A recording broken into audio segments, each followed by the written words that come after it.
It has been one hell of a week. A very tiring week.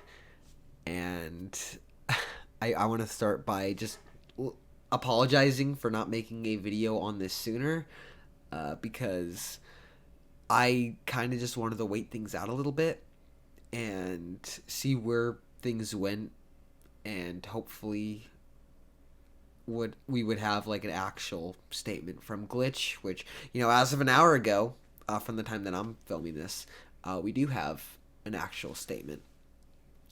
So I wanted to kind of talk about it, give my take, and hopefully we can all recover from this whole thing because it has been a absolute dumpster fire.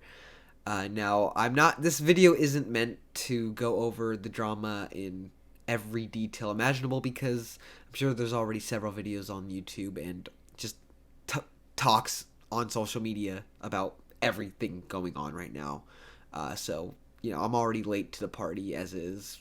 Why add salt to the wound? So let me just give you all a brief Cliff Notes version, and I will go over the statement that Kevin has released. But basically, this whole thing started on, well, technically Sunday, but like if you want to count Saturday, but basically on Saturday, February 25th, a new episode of SMG4 was released that featured Tari, and people noticed that Tari's voice actor was different.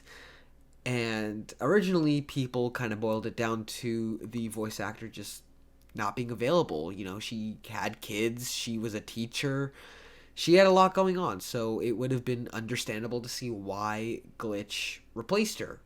But that wasn't quite the case.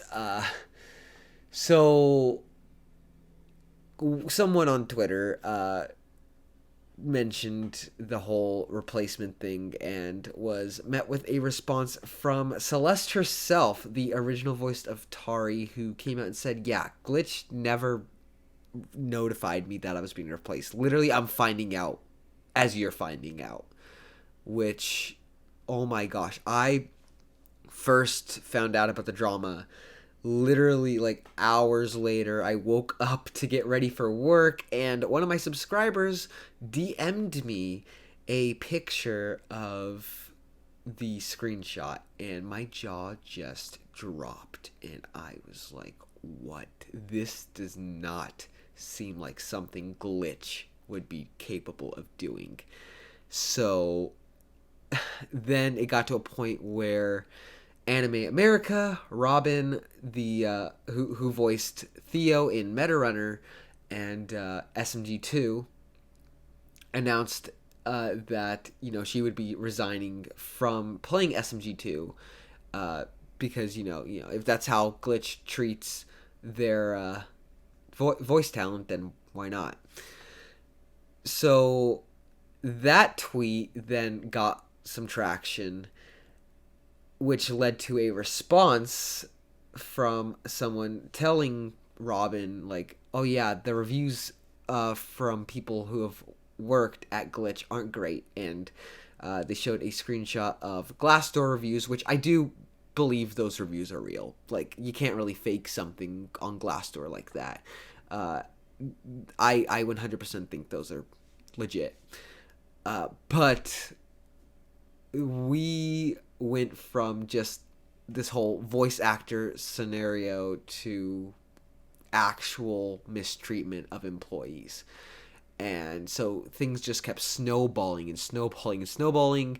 We did eventually get a response from Jasmine, who is the voice director at Glitch, who said that they simply just forgot to notify her about the replacement, which I was already like a little put off by it because, like, why Discord of all places? Like, this is already becoming a big deal, and you're gonna do it through Discord and not a public statement. Like, you have a Twitter, you literally have one. You could have done it there, but I'm not gonna delve too much further into that. I just think that was kind of dumb, and we didn't really understand why she was being replaced. Apparently, it was because Glitch thought she didn't have time. I don't know.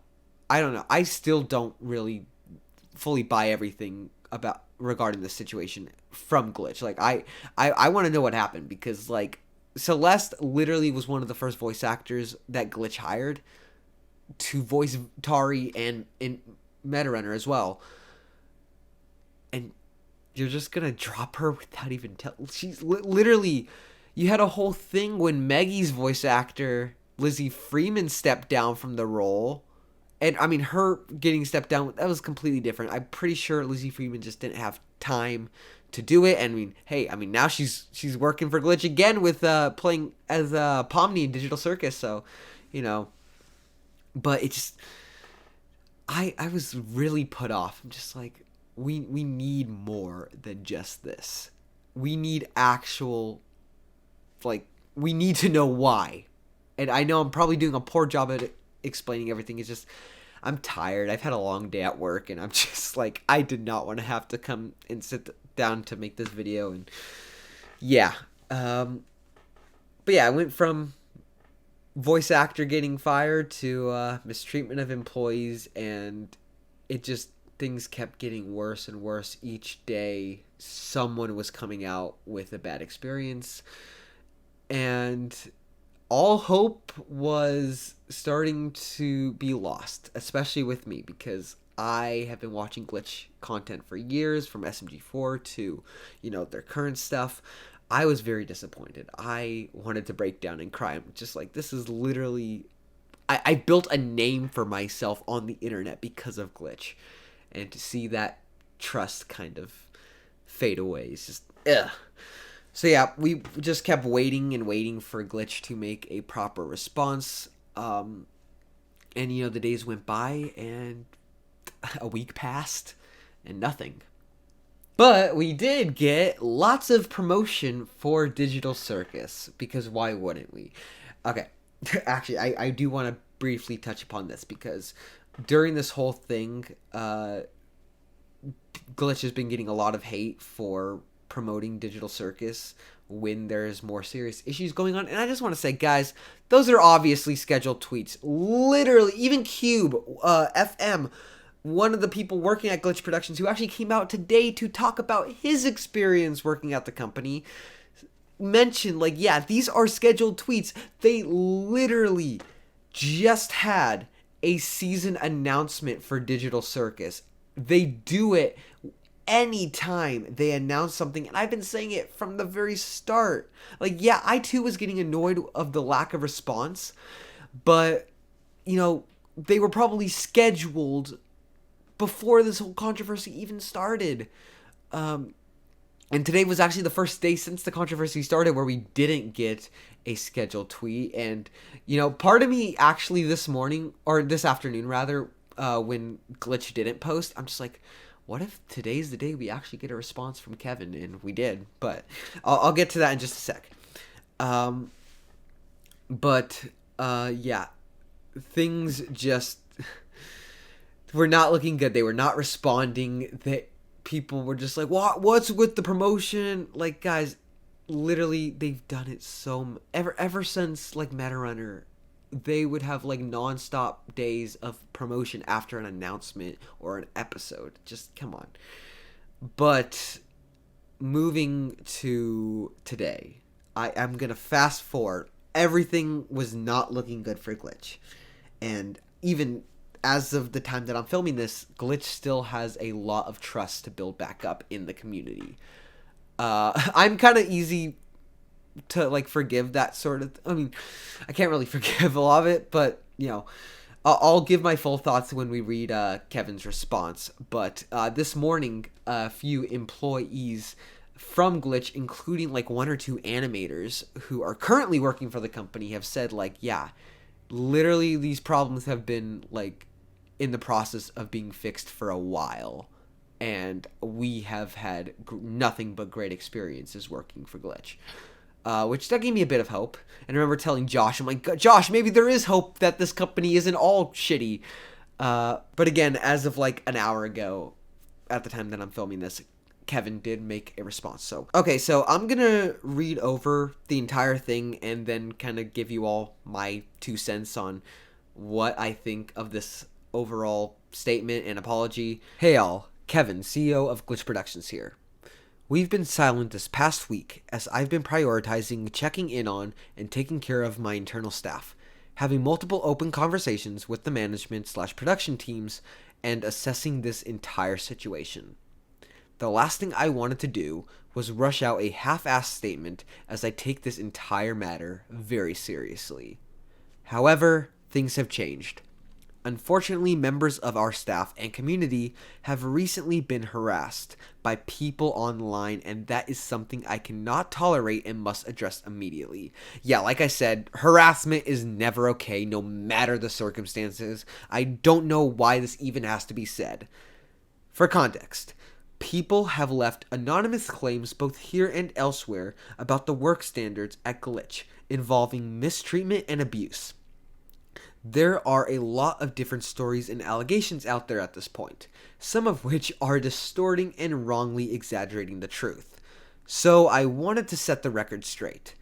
I acknowledge and take full accountability that during the early years of Glitch, there was indeed a lack of experience, training, and skill on my part, and the management structure I had at the time to run and operate a small animation studio.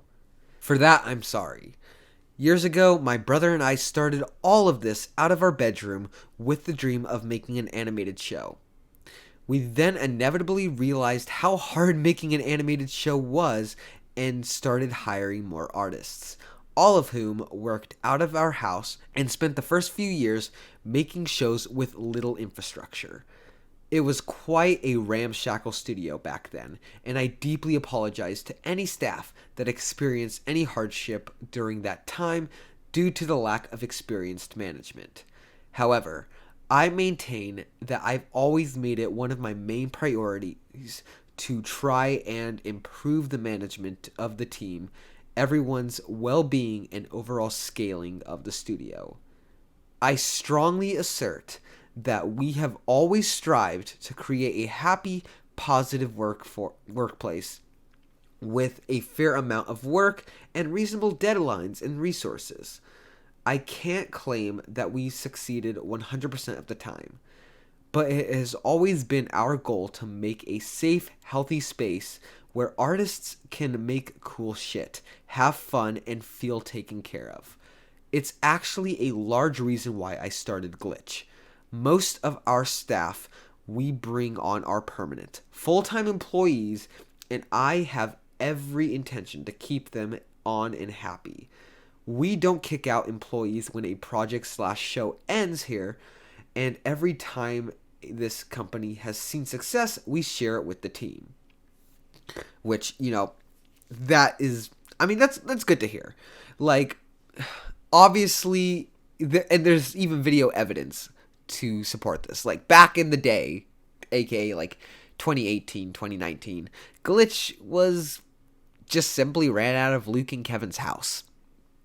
That's just the bottom line, and I'm sure things have changed since then, and I hope that this leads to a lot of change going forward, which it seems from what some current employees have said that a lot of change has already been in effect.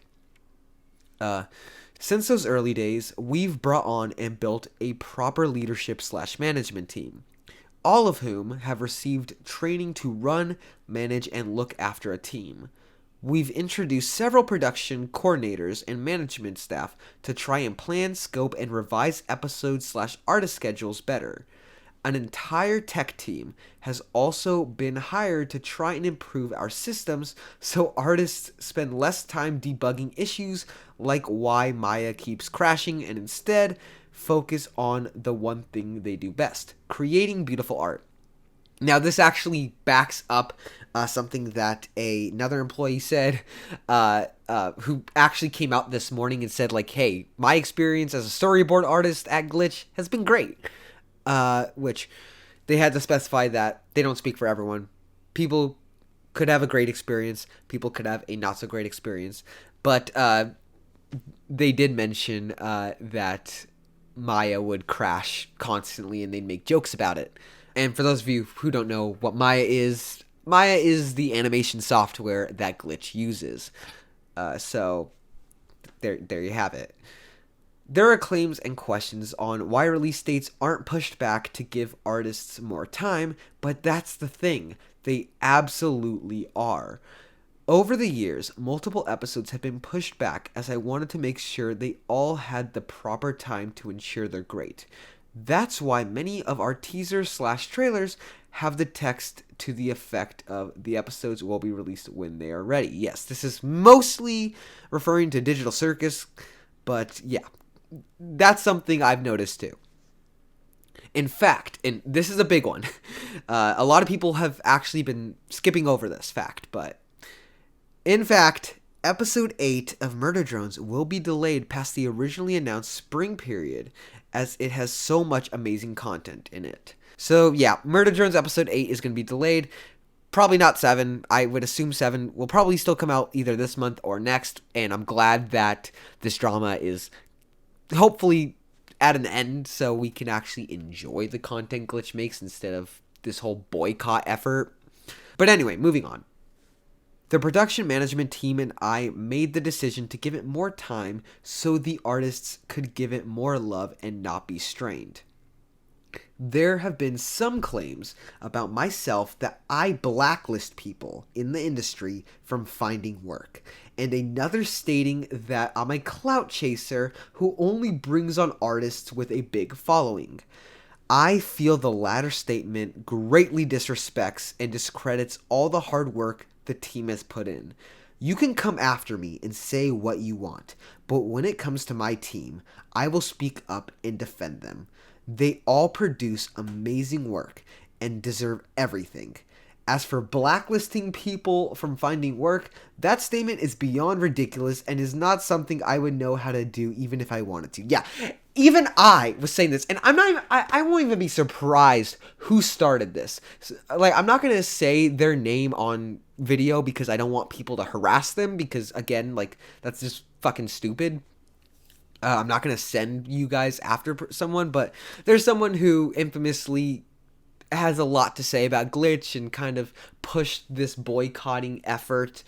I think the whole thing is ridiculous, and I wouldn't be surprised if they were one of the people that started this whole blacklisting thing and deleting comments. Yeah. That person also claimed that they were IP blocked from the Glitch store because they made a comment asking where the Meta Runner merch was, which I just think is beyond ridiculous because we don't even have physical proof, like photographic evidence of that. We don't have like an air screen of them trying to access the Glitch store. I just think the whole thing is ridiculous, and I think that person needs to calm down a little bit. Like, I get mistakes were made here, and I'm not, like, excusing what happened, but it seems like, and even from a lot of the people that left Glitch, it seems like most of the people did leave, like, around, like, Meta Runner times. So, yeah, it makes sense. Like, they had a lack of management. Anyway, I'm sorry, I'm rambling on. Moving on. I'm deeply sorry to any past employee that feels dissatisfied with their time at Glitch. Truly, from the bottom of my heart, I am, and will continue to do everything I can to improve the well-being and voices of this incredibly talented band of artists. One thing I will absolutely not tolerate, however, is the harassment or abuse of anyone. Please be kind to one another. We have the chance to improve the entire animation industry for the better here. Thank you. Okay, so overall, I think the statement was pretty good. It was well crafted. He went over a lot of points that I appreciate. He did take full accountability for the mistreatment and the ex-employees' experiences, and he is promising that things are getting better and that they have more management in place. And I think there's a lot of great steps here being taken. But the one thing that was not addressed, which I'm kind of shocked it wasn't addressed, considering that this is the thing that started this whole drama, the Celeste situation. Why is it not in here? I mean, I guess I can kind of see why. Like, This is the glitch account, and the whole Celeste situation is more of an SMG4 thing, which, yes, it's still all glitch at the end of the day, but I think if there is going to be a statement regarding the Celeste situation, it will be made on the SMG4 Twitter. That is just my theory about this. Anything can happen. I just don't expect Kevin to make a part 2 to the statement to address the Celeste situation on this specific account. But hopefully in due time we'll have more details. But I'm glad at least the major issues were seemingly resolved. It's gonna take some time before people start to trust Glitch again, which it's a real shame considering that Glitch was founded on being basically an alternative to Hollywood. They were a beacon of hope in the indie animation community. And it sucks that this whole thing is happening because that goes against every little thing that Glitch set itself out to do. So believe me when I say, like, I was extremely and still am disappointed in Glitch for how they handled things, because this whole thing could have been avoided. But I guess now we just wait for any updates on the whole Celeste situation. But for me, I'm not gonna boycott Glitch. Like, some mismanagement happened. And unless other things come out, like, I think I'm pretty content. Glitch videos will continue. I did mention that Glitch videos would be put on hold until things were resolved, and at least a good chunk of them were resolved. However, I probably won't start uploading Glitch content again until, like, the Celeste stuff is acknowledged, which sucks because, like, I have a Digital Circus video that I originally was going to release the Monday after the season teaser came out, but that's when I found out about the allegations. I'm just like, you know what? Probably not a good time to release this video. So, yeah, the video might still come out. It depends because, it's been a decent bit since the teaser for Digital Circus, and it was more of an analysis video, but we shall see. But let this be a reminder to treat your damn workers with respect. And I really cannot stress this enough. If anything comes out, I will be making a follow-up to this video, but for now, I'm pretty content. I'll be even more content, though, when they address the Celeste situation. But yeah, that's going to be it from me. I hope you all enjoyed my 2 cents on this, and I will see you all in the next video. Take care.